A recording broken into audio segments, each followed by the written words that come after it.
प्यारे बच्चों नमस्कार। इस वीडियो लेक्चर में हम 10वीं कक्षा के गणित का 13वां चैप्टर पढ़ेंगे, जिसका नाम है पृष्ठीय क्षेत्रफल और आयतन। इससे पहले हम 9वीं कक्षा में कुछ ठोस वस्तुओं जैसे घनाभ, शंकु, बेलन, गोला आदि वस्तुओं के पृष्ठीय क्षेत्रफल और आयतन का अध्ययन कर चुके हैं। तो जो इनके क्षेत्रफल और आयतन से संबंधित जो सूत्र हमने 9वीं कक्षा में पढ़े थे, उनका प्रयोग जो है हम इस चैप्टर में भी करेंगे। इसलिए मैं आपको थोड़ा सा रिवाइज करवा देता हूँ वो सूत्र सारे, ताकि आपको परेशानी ना हो। जैसे सबसे पहले हम बात करते हैं घनाभ की। घनाभ आपको पता है कि एक ऐसी आकृति होती है जिसमें ये लंबाई है, ये चौड़ाई है और ये ऊंचाई है। लंबाई, चौड़ाई, ऊंचाई। इसका चित्र हम ऐसे ड्रा कर सकते हैं कि ये लंबाई को L से लिखते हैं, चौड़ाई को B से लिखते हैं और ऊंचाई को H से लिखते हैं। तो घनाभ का जो पृष्ठीय क्षेत्रफल है, घनाभ का पृष्ठीय क्षेत्रफल, इसका सूत्र होगा 2LB plus BH plus HL। और घनाभ का आयतन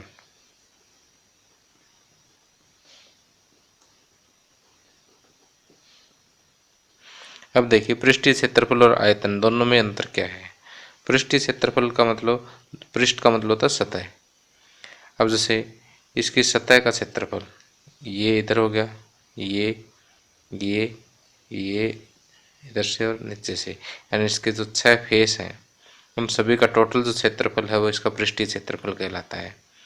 और आयतन, आयतन जो है, फॉर एग्जाम्पल ये एक खोखला बर्तन है और इसमें हम कितना पानी डाल सकते हैं, कितना लीटर पानी डाल सकते हैं, या इस तरह से इसके अंदर जो जगह का जो माप है वो आयतन है। तो आप पृष्ठीय क्षेत्रफल और आयतन में अंतर समझ चुके होंगे। घनाभ का जो आयतन है वो होता है L गुणा B गुणा H। इसी तरह से अगर हम पहले बेलन की बात करें तो मान लीजिए ये बेलन है। बेलन आप देख चुके हैं कि कुछ इस तरह की एक वस्तु होती है, और हमारे सिलेबस में जो है लंबवृत्तीय बेलन है कि जिसका आधार जो है एक वृत्त है, और इस तरह की एक वस्तु है जिसे हम बेलन कहते हैं गणित में। तो अब देखिए, इस बेलन के आधार की त्रिज्या R है और ऊंचाई क्या है, H है। तो देखिए, इसमें हम दो तरह का पृष्ठीय क्षेत्रफल लेंगे। एक तो इसका वक्र पृष्ठ का क्षेत्रफल। वक्र का मतलब होता है जो सिर्फ मुड़ा हुआ पोर्शन है, मुड़ी हुई सतह जो है, सिर्फ इसका जो क्षेत्रफल है वो वक्र पृष्ठ का क्षेत्रफल कहलाता है। बेलन का वक्र पृष्ठ का क्षेत्रफल, बेलन का वक्र पृष्ठ का क्षेत्रफल होता है 2πr/h की 2πr होगी इसकी परिधि और h इसकी ऊंचाई।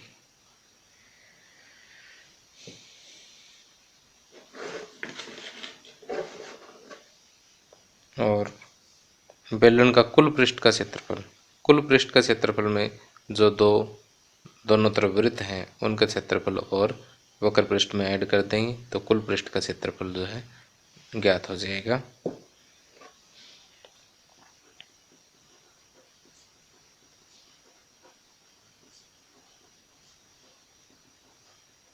ये होगा 2πr into R plus H। और बेलन का आयतन, बेलन का आयतन, बेलन का आयतन का सूत्र जो है वो होगा πr² इंटू H की πr² आधार का क्षेत्रफल और H इसकी ऊंचाई। अब हम बात करते हैं शंकु की।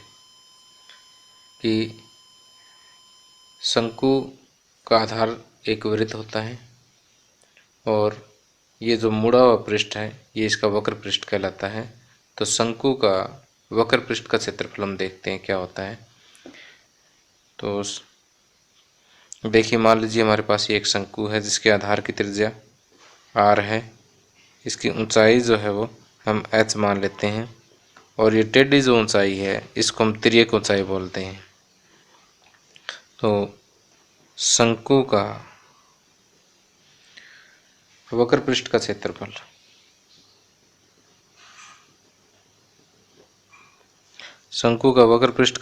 जो है पाई r l के बराबर होता है। और शंकु का कुल पृष्ठ का क्षेत्रफल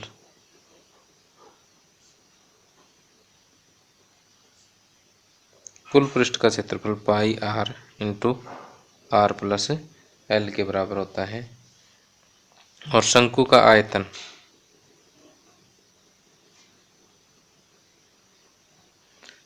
आयतन जो है, अब देखिए शंकु का आयतन क्या होता है, ये 1/3 पाई r स्क्वायर h, यानी जो बेलन का आयतन होता है उसी के आगे 1/3 और लगा दीजिए, शंकु का आयतन का सूत्र बन जाता है।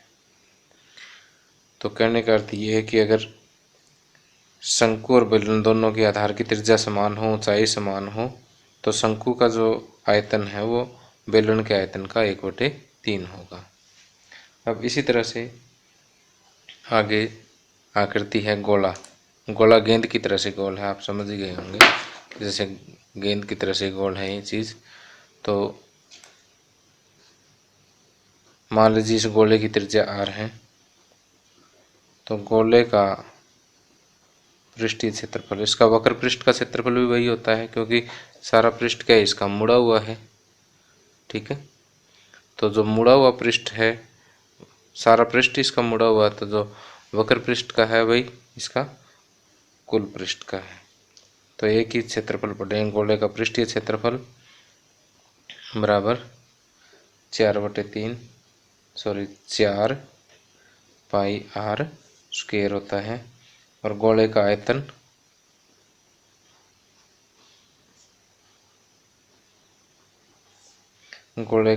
जो है वो 4/3 पाई r क्यूब होता है। अब इसके अलावा हमारे पास दो सिंपल सी आकृतियाँ और रह गई हैं जिसको हम 9वीं कक्षा में जिनके पृष्ठीय क्षेत्रफल और आयतन का अध्ययन कर चुके हैं। उनमें से एक आकृति है घन। तो अगर हम घन का चित्र बनाए तो कुछ ऐसा बनता है। घन और घनाभ में अंतर क्या होता है कि घन की सभी विमाएं लंबाई, चौड़ाई और ऊंचाई क्या होती है, समान होती है।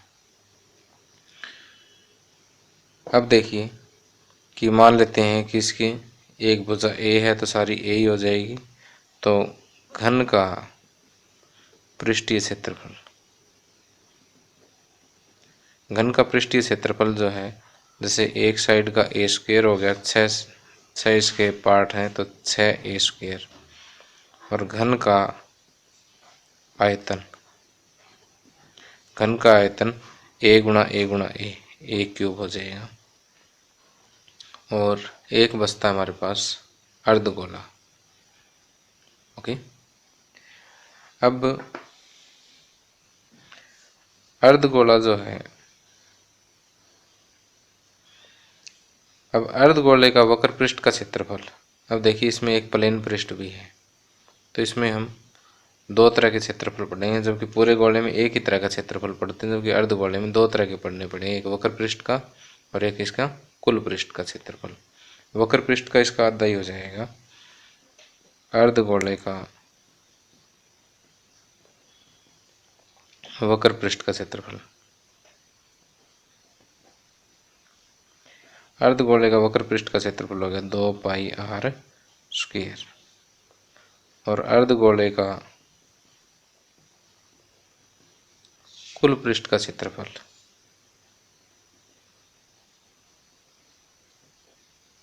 अर्धगोले का कुल पृष्ठ का क्षेत्रफल देखिए 2 पाई r स्क्वायर तो ये हो गया, और नीचे एक वृत्त है, वृत्त का क्या होता है पाई r स्क्वायर, 2 पाई r स्क्वायर प्लस 1 पाई r स्क्वायर। 3πr² हो गया, 3πr²। और अर्धगोले का आयतन, अर्धगोले का आयतन, आयतन तो इस गोले का आधा ही हो जाएगा सिंपल। ये आयतन किसका लिखा हमने, अर्धगोले का, ये याद रख लेना, ये हो जाएगा 2/3 πr³।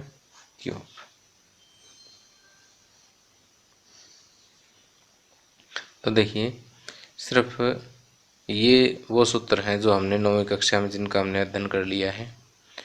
अब कुछ बच्चे जो है टाइम के साथ साथ ये चीज़ें भूल जाते हैं और उनको ये लगता है कि हमें जो बहुत कम आता है, तो ऐसा सोचने की आवश्यकता नहीं है। ये सभी सूत्र आप नोट कर सकते हैं और ये चैप्टर करने से पहले अच्छी तरह से याद कर लेंगे तो चैप्टर करने में बड़ी आसानी होगी। और ये सभी सूत्र जो है आपको स्क्रीन पर एक लिंक दिखाई दे रहा है, वो मेरी नई वेबसाइट का लिंक है, उस पर भी आपको मिलेंगे। ये लिंक आपको नीचे डिस्क्रिप्शन में भी मिलेगा। तो आगे भविष्य में जो है नए वीडियो जो मैं अपलोड करूँगा उससे संबंधित सारी जानकारी एक वेब पेज बना करके उस पर मैं डाल दिया करूँगा, ताकि स्टूडेंट्स को जो है ज़्यादा नोट ना करना पड़े। आगे आता है ठोसों के संयोजन का पृष्ठीय क्षेत्रफल। तो प्यारे बच्चों, अभी तक हमने सीधा घन, घनाभ, शंकु, बेलन, गोला, अर्धगोला आदि के पृष्ठीय क्षेत्रफल और आयतन का अध्ययन किया था। अब देखिए हमारे सामने डेली लाइफ में कुछ आकृतियाँ ऐसी आती हैं कि जैसे मैं आपको ये दिखाता हूँ कि इस ट्रक के पीछे कंटेनर पर ध्यान दीजिए। अब अगर मान लीजिए इस टाइप की किसी आकृति का, जैसे कंटेनर टाइप की जो आकृति है, इसका हमें पृष्ठीय क्षेत्रफल या आयतन ज्ञात करना पड़ जाए, तो हम कैसे ज्ञात करेंगे, हम इस चैप्टर में यही सीखेंगे। तो पहले इस टाइप की जो ठोसों के संयोजन से बनी जो आकृतियां हैं या जो वस्तुएं हैं, उनका पृष्ठीय क्षेत्रफल ज्ञात करना सीखेंगे। उसके बाद जो आने वाले प्रश्नावलियों में जो है इसका आयतन हम ज्ञात करना सीखेंगे। अब देखिए मैं आपको समझाता हूँ कि संयोजन से कैसे बना है। कि जैसे ये जो कंटेनर है, इसको हम ऐसा समझ सकते हैं कि ये बीच में तो एक बेलन होगा इसके और आसपास दो अर्धगोले लगे हुए हैं। तो इसको हम और अच्छे से समझना चाहें तो जैसे मान लीजिए एक बेलन है हमारे पास और ये अर्धगोला है, ठीक। ऐसा ही एक अर्धगोला इस साइड लगाते हैं तो बिल्कुल ये कंटेनर जैसा ही बन जाएगा। जैसे ये अर्धगोला एक इधर लग जाए, एक इधर लग जाए तो कंटेनर जैसा ही हो जाएगा। तो इसका पृष्ठीय क्षेत्रफल ज्ञात करने के लिए हम क्या करेंगे, इस बेलन का वक्र पृष्ठ का क्षेत्रफल ज्ञात करेंगे, इस अर्धगोले का वक्र पृष्ठ का क्षेत्रफल ज्ञात करेंगे, फिर इस साइड के अर्धगोले का वक्र पृष्ठ का क्षेत्रफल ज्ञात करेंगे। तीनों को जोड़ देंगे, इस कंटेनर का वक्र पृष्ठ का क्षेत्रफल आ जाएगा। देखिए क्वेश्चन कोई ज़्यादा मुश्किल नहीं है, सिर्फ आपको कंसेप्ट समझना है। तो इसी के आधार पर हम प्रश्नावली 13.1 के प्रश्नों को हल करेंगे।